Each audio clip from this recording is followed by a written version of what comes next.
Hello అండి. నమస్తే. నా పేరు మునిశేఖర్. ఈరోజు ప్రధాన పత్రికలైన ఈనాడు, సాక్షి వాటి యొక్క ముఖ్యమైన వార్తల గురించి బ్యానర్ వార్తలు మనం చూద్దాం. పోతే ఈరోజు ఈనాడులోకి వెళ్దామండి. ఈనాడులో బ్యానర్ వార్త నిన్న యోగా దినోత్సవం జరిగింది. దాని గురించి బ్యానర్ వార్తలో ప్రచురించారు.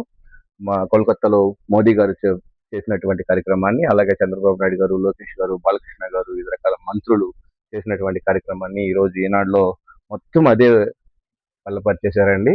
దాని గురించి చూద్దాం. ప్రపంచ ఉద్యమంగా యోగా అంటూ ఒక బ్యానర్ వార్త చూడొచ్చు. పశ్చిమ బెంగాల్ రాజధాని కోల్కతాలో యోగాసనాలు చేస్తున్నటువంటి ప్రధాని నరేంద్ర మోడీ అంటూ బ్యానర్ వార్తలో ఉంది. యోగా అనేది ప్రపంచ ఉద్యమం అని, అది దేశాల సాంస్కృతిక సరిహద్దులను అధిగమిస్తుందని ప్రధాని నరేంద్ర మోడీ పేర్కొన్నారు. కేవలం ఒక్క రోజులో ఒక కార్యక్రమానికి పరిమితం చేయకుండా యోగాభ్యాసానికి దిననంతర జీవితంలో భాగంగా మార్చుకోవాలని పిలుపునిచ్చారు. జూన్ 21న అంటే సుదీర్ఘ పగలు ఉండే రోజుగానే కాకుండా అతి పెద్ద సామాజిక వేడుక దినంగా మారిందని, దానికి యోగాయే కారణమని పేర్కొన్నారు.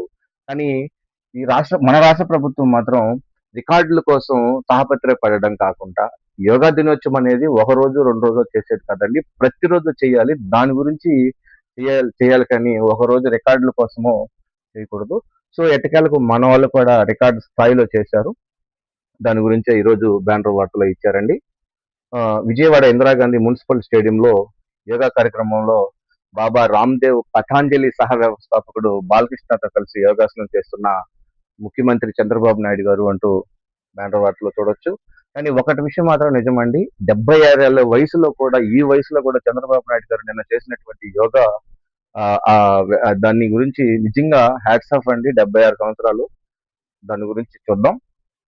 పోతే రాష్ట్ర వ్యాప్తంగా 5.5 కోట్ల మంది ప్రజల భాగస్వామ్యంతో ఉత్సాహంగా, ఉల్లాసంగా యోగానర 2026 వేడుకలు సాగాయి. 1.32 లక్షల వేదికలు ఆదివారం నిర్వహించిన ఈ సామూహిక యోగా సాధనలో 551 మంది యోగా గురువులు, 7,754 మంది మాస్టర్ శిక్షకులు, 2.6 లక్షల మంది శిక్షకులు పాల్గొన్నారు. ఈ అద్భుత ఘట్టనానికి లండన్కు చెందిన ప్రతిష్టాత్మక వరల్డ్ ఆఫ్ రికార్డ్ స్థానం దక్కింది అంటూ ఒక రికార్డు మళ్ళీ మనకు వచ్చింది అంటూ బ్యానర్ వార్తలో యోగా గురించి చూడొచ్చు. మొత్తం లోపల పేజీలో మొత్తం పొందుపరిచేశారండి యోగా గురించి, ఎక్కడెక్కడ ఎవరు ఏమేం చేశారు అనే దాని గురించి.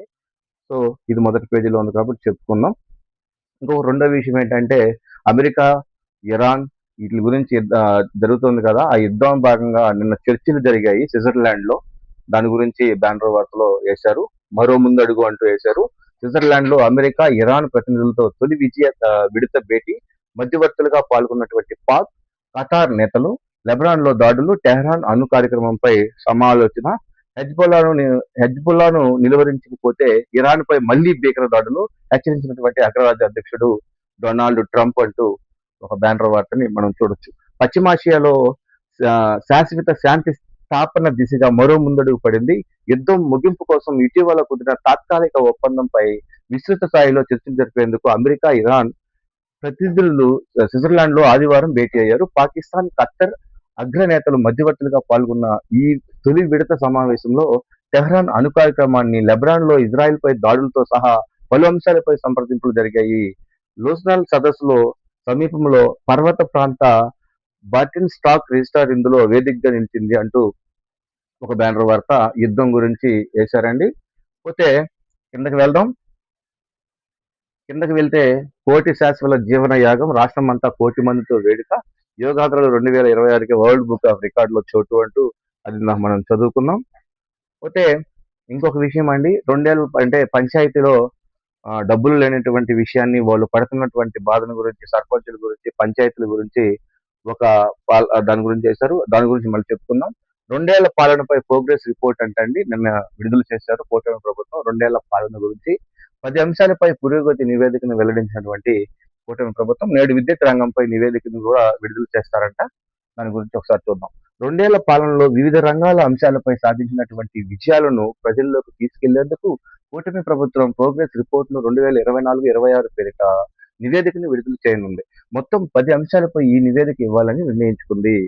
అందులో 1 అభివృద్ధి, ఆర్థిక రంగం, సుపరిపాలన, సంక్షేమ సాధికారత అంశాలకు సంబంధించిన నివేదికను ముఖ్యమంత్రి చంద్రబాబు నాయుడు స్వయంగా విడుదల చేయనున్నారు. పోలవరం ప్రాజెక్టు, రాజధాని అమరావతి, విద్యుత్ రంగం, శాంతి భద్రతలు, మైనింగ్, ఎక్స్చేంజ్ రంగాలకు నివేదికలు ఆయా శాఖల మంత్రులు విడుదల చేస్తారు. తొలి విద్యుత్ రంగంపై నివేదిక సోమవారం ఆ శాఖ గొట్టిపాటి రవికుమార్ గారు విడుదల చేయనున్నారు అంటూ దాంతో పాటు ఒక శ్వేతపత్రాన్ని కూడా విడుదల చేస్తారంట ఈ అంశాలపై. అలాగే ప్రజలలోకి వెళ్ళాలి, వాటి గురించి చెప్పాలి అంటూ ఒక వార్త కూడా ఉంది. పోతే గాదే సాయికృష్ణ దర్యాప్తునకు సిట్ అధిపతిగా P&L విభాగం ఐజీ రవిప్రకాష్ అంట, సభ్యుడిగా అల్లూరి బాపట్ల, పశ్చిమ గోదావరి జిల్లా ఎస్పీలు. వెనువెంటనే విచారణ ప్రారంభం. విజయవాడ పోలీసుల నుంచి దస్త్రాలు స్వాధీనం. అర్ధరాత్రి వరకు ఫోరెన్సిక్ క్లూ టీములతో సమావేశం అంటూ బ్యానర్ వార్తని మనం చూడొచ్చు. ఈ గాదే సాయికృష్ణ ఉన్నాడు కదండి, లాకప్ డెత్ కేసులో అతి కిరాతకంగా కరెక్టేనండి. అతను మామూలుగా రౌడీ షీటర్ కావచ్చు, మర్డర్లు చేసి ఉండొచ్చు, మనభంగాలు చేశాడు, చాలా కేసులు ఉన్నాయి, స్మగ్లింగ్ కేసులు ఉన్నాయి, కరెక్టే. కానీ దానికి కోర్టులు ఉన్నాయి. కానీ పోలీసు వాళ్ళు అతి కిరాతకంగా ఈ గాదే సాయికృష్ణని కొట్టి చంపినటువంటి కేసులో సిట్కి ఈ అప్పచెప్పిందండి. దానికి అధిపతిగా విభాగంలో రవిప్రకాష్ గారు, అల్లూరి సీతారామరాజు, బాపట్ల, పశ్చిమ గోదావరి జిల్లా ఎస్పీలుగా ఉన్నారంట. వెంటనే మాత్రం దీనికి చేస్తున్నారు. కానీ సాక్షిలో మాత్రం నిన్న తూతూ మంత్రంగా జరుగుతుంది అని రాశారు. పోతే చెప్పాం కదండి, పంచాయతీలకు ఆర్థిక కష్టాలని. పంచాయతీ వ్యవస్థలో చాలా ఇబ్బందులు పడుతున్నారు. డబ్బులు లేక, నిధులు లేక, లైట్లు వేయలేక, ఈది దీపాలు వేయలేక, రోడ్లు మరమ్మతులు చేయలేక అంటూ ఈరోజు ఈనాడులో ఒక బ్యానర్ వార్త వేశారు. పంచాయతీలకు ఆర్థిక కష్టాలు, 1000 కోట్ల నిధులతో జాప్యం, పాలనకు ఇబ్బందులు, అత్యవసర వసూలుకు నిధులేవి అంటూ బ్యానర్ వార్తను మనం చూడొచ్చు. వనరులు అంతంత మాత్రంగా ఉన్న చిన్న గ్రామాల పంచాయతీలకు ఆర్థిక ఇబ్బందులు ఎదుర్కొంటున్నాయి. పొరుగు సేవలు సిబ్బందికి పలుచోట్ల 2-3 నెలలు జీతాలు కూడా లేవు. అత్యవసరంగా చేయాల్సినటువంటి పనుల విషయంలో కార్యదర్శికు దిక్కు చూడటం లేదు. 15వ ఆర్థిక సంఘం నిధులు విడుదలలోనూ జాప్యం. పంచాయతీ పాలన అస్తవ్యస్తంగా మారుతుంది. రాష్ట్రంలో 13,351 గ్రామ పంచాయతీల్లో ఆదాయం అంతంత మాత్రంగా ఉన్నాయి. 70% పైగా ఉన్నటువంటి ఆస్తి పన్ను ఏడాదికి 3 లక్షల లోపే ఉన్న వారు కూడా వీటిలో ఎక్కువే అంటూ ఓ బ్యానర్ వార్త చూడొచ్చు. పంచాయతీ నిర్వహణ ఖర్చులు క్రమంగా పెరుగుతున్నాయి. అదే స్థాయిలో కొన్ని పంచాయతీలకు ఆదాయం లేదు. ఘన వ్యర్థాల నిర్వహణ కార్యక్రమాలకు ప్రతి పంచాయతీలోనూ కనీసం 2 గ్రీన్ అంబాసిడర్లకు నియమించారు. ఇంటింటికి వెళ్ళి తడి, పొడి చెత్తను సేకరించి సంపదను సృష్టించే కేంద్రాన్ని తరలించాలి. ఇక్కడ షెడ్ మిత్ర అని మరొకరిని నియమించారు. ఒక్కొక్కరికి నెలకు 7,000 చొప్పున చెల్లించాలి.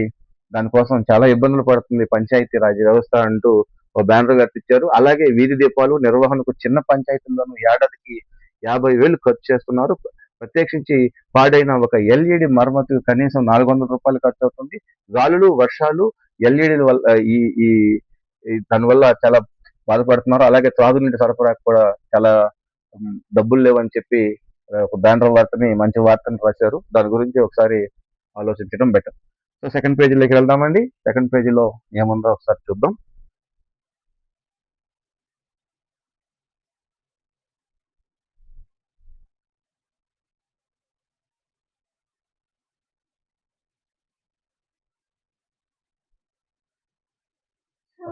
సో సెకండ్ పేజీలో నిన్న నీట్ పరీక్ష రాశారు కదా అండి. ఒక సోషల్ మీడియాలో ఒక వార్త అయితే మాత్రం వచ్చింది. గూగుల్ మ్యాప్ అబద్ధం చెప్పడం వల్ల, అంటే రాంగ్ డైరెక్షన్ లో తీసుకెళ్లడం వల్ల ఒక పాపకి 1 మినిట్ లేట్ అవ్వడం వల్ల తెలంగాణలో ఆ అమ్మాయిని అనుమతించలేదు. తండ్రి పోలీసు వాళ్ళు కాళ్ళు పట్టుకున్నటువంటి ఘటన చెల్లింపచేశాయి. కానీ నీటిలో అలాంటి రూల్సే ఉంటాయి, తప్పదు.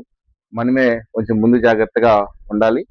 సో నిన్న క్లిష్టంగా భౌతిక రసాయన శాస్త్రాలు నీట్ పరీక్షలు అంటండి. అంటే మొన్న జరిగినటువంటి ఎగ్జామ్ అంటే ఫెయిల్ చేశారు, అది రద్దు చేశారు కదా నీట్. దాన్ని ఇప్పుడు జరిగినటువంటి నీటిలో చాలా క్లిష్టంగా భౌతిక రసాయన శాస్త్ర ప్రశ్నలు చాలా టఫ్ గా వచ్చాయంట. నీట్ పరీక్షకు 91 మందికి పైగా హాజరు. రాష్ట్రంలో 120 కేంద్రాల్లో ప్రశాంతంగా నీట్ పరీక్ష అంటూ బ్యానర్ వార్తలో మనం చూడొచ్చు. వైద్య, విద్య, ఆరోగ్య కోర్సుల ప్రవేశ కోసం దేశవ్యాప్తంగా ఆదివారం నిర్వహించిన నీట్ పునఃపరీక్ష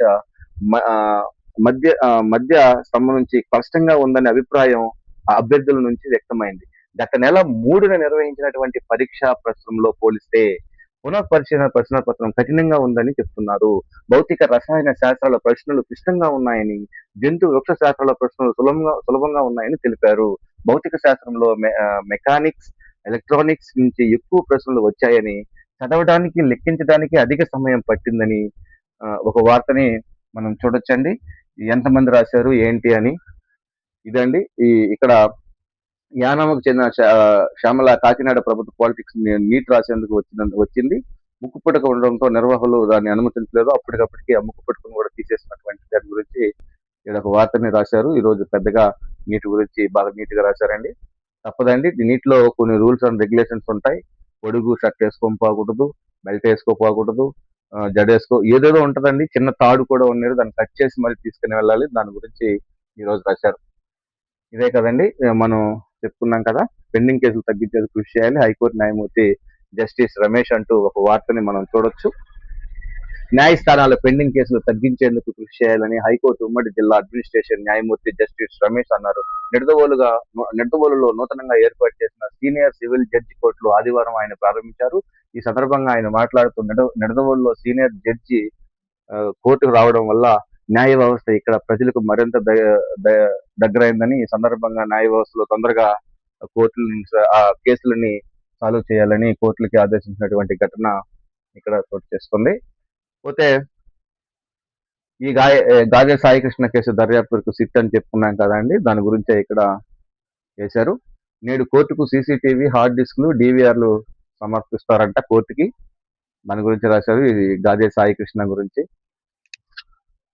అలాగే 2 ఏళ్ల పాలనపై చేసింది. గొడ్డల పార్టీకి తెలిసిందల్లా గంజాయి హత్యలే అని చెప్పి కేంద్ర మంత్రి రామ్మోహన్ నాయుడు గారు మాట్లాడినటువంటి విషయాన్ని ఇక్కడ చేశారు. అలాగే క్యాన్సర్ బాధితులకు ఆశాకిరణం, బసవ తారకం హాస్పిటల్ గురించి రాశారండి. ఏడాదికి 3 లక్షల మంది అవుట్ పేషెంట్లు, 90,000 మంది ఇన్ పేషెంట్లకు సేవలు. నేడు హైదరాబాద్ లో రథోత్సవ ముగింపు కార్యక్రమం హాజరు కానున్నటువంటి ఏపీ సీఎం చంద్రబాబు, కేంద్ర మంత్రులు అంటూ బ్యానర్ వార్తని మనం చూడొచ్చు. అదే అండి ముందు వార్తేనని, ముందు పేజీలో ఉన్న వార్త ఇక్కడ కంటిన్యూషన్, మరో ముందడుగు అని చెప్పి పంచాయతీలకు ఆర్థిక కష్టాలు, అది కంటిన్యూషనే. నెక్స్ట్ పేజీలోకి వెళ్దాం. చెప్పాం కదండి, నెక్స్ట్ పేజీలో మొత్తం ఈ యోగా గురించే చేశారు. చేశారండి. ప్రపంచ ఉద్యమంగా యోగా అని మాట్లాడుకున్నాం కదా. అలాగే అమెరికా న్యూయార్క్ స్టేజ్ వద్ద కూడా చేశారు.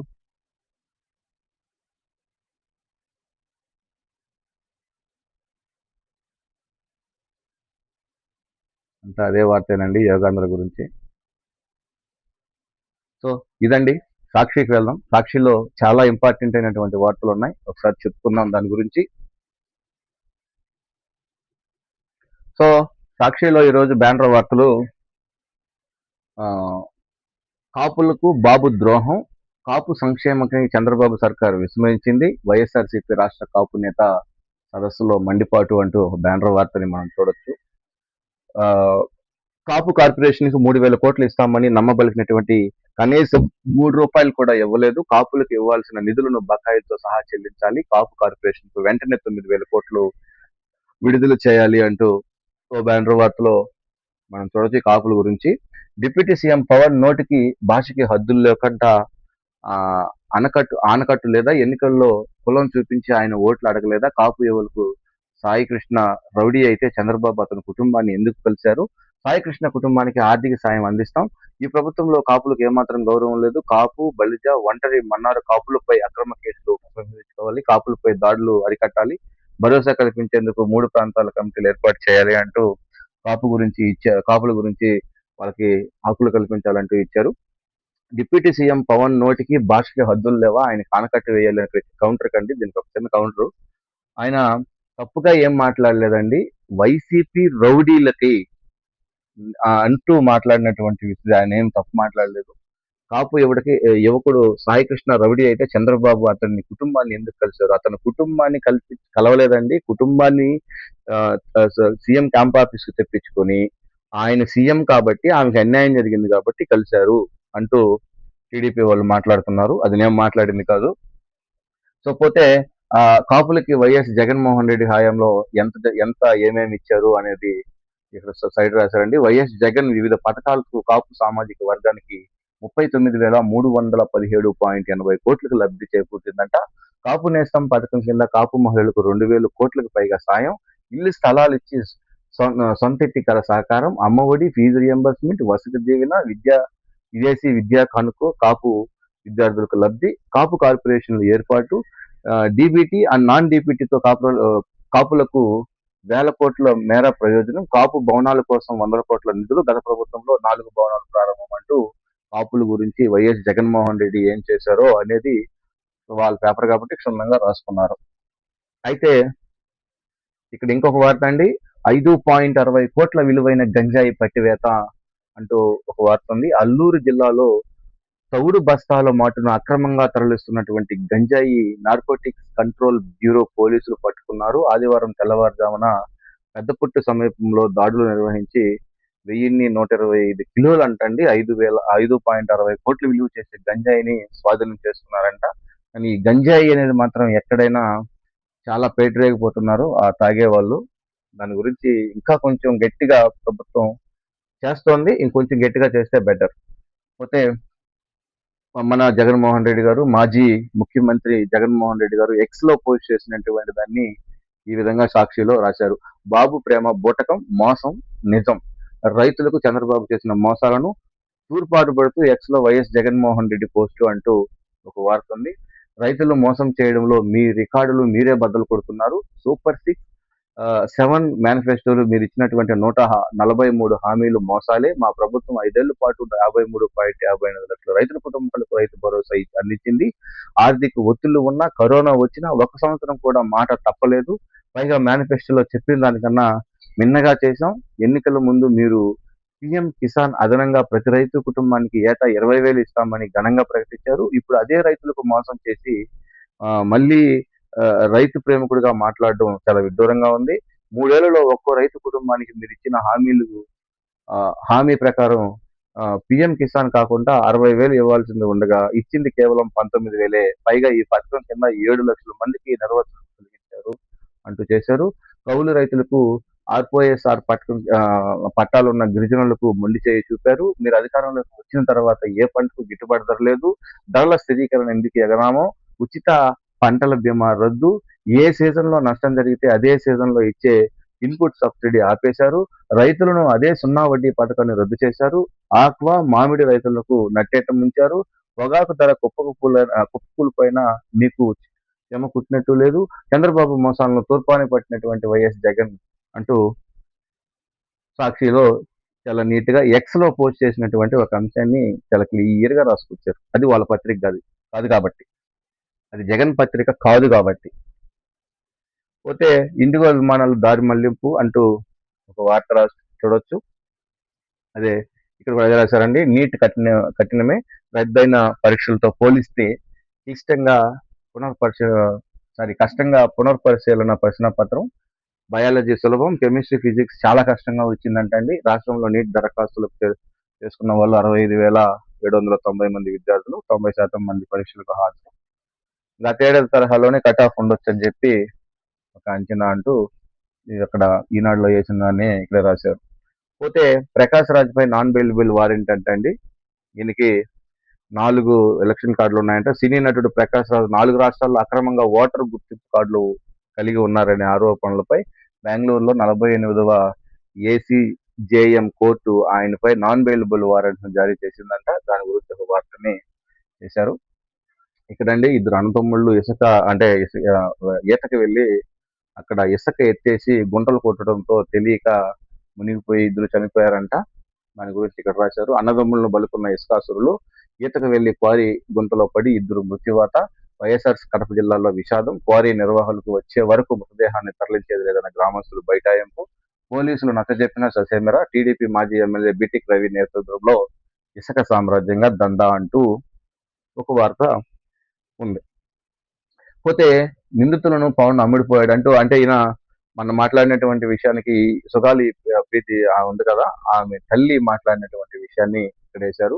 పవన్ కళ్యాణ్ సుగాలి ప్రీతి తల్లి పార్వతి ఫైర్. టీడీపీ ప్రభుత్వ హయాంలోనే నా కుమార్తెను హత్య చేయడానికి గురైంది. పవన్ కళ్యాణ్ నా కుమార్తె కేసును నీరుగార్చేలా ఉన్నాడు. అధికారంలోకి వచ్చి 2 ఏళ్లైనా కేసు పురోగతి లేదు.